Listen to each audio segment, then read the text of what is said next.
cours scolaire ne me préparait même pas à la vie que j'ai. On avait dit que je n'étais pas capable. Ça n'a rien à voir, c'est faux. Et c'est l'une de mes plus grandes convictions. Dire à un jeune homme, à un jeune, parce qu'à l'école, tu n'es pas brillant, tu vas échouer, c'est faux. Ça n'a absolument rien à voir. Quoique l'école est très importante, mais il n'y a pas que l'école. Souvent, c'est le déclic qui manque aux gens. Et le déclic, c'est justement psychologique. Le déclic n'est pas technique. Dès que le déclic est venu, c'est fini.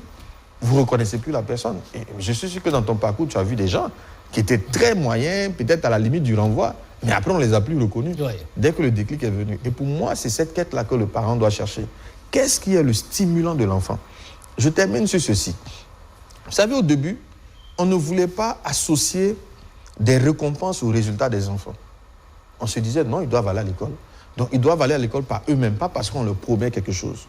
Mais je me suis rendu compte que c'est une bêtise. Ah oui? C'est une bêtise. C'est un enfant. En fait, lui, il ne sait même pas pourquoi il va à l'école. Il ne sait pas pourquoi il doit étudier. Il ne sait pas pourquoi il doit faire de l'effort. C'est toi, le parent, qui sait pour le moment. L'enfant, ce qui l'intéresse, c'est jouer. C'est s'amuser. Donc, utilise son jeu pour le stimuler.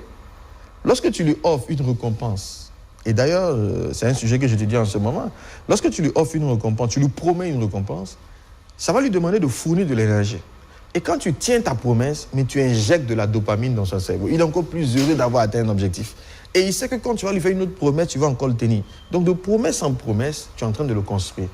Et puis il va avoir son autonomie un jour. Il aura déjà développé la culture de se fixer des objectifs et de les atteindre.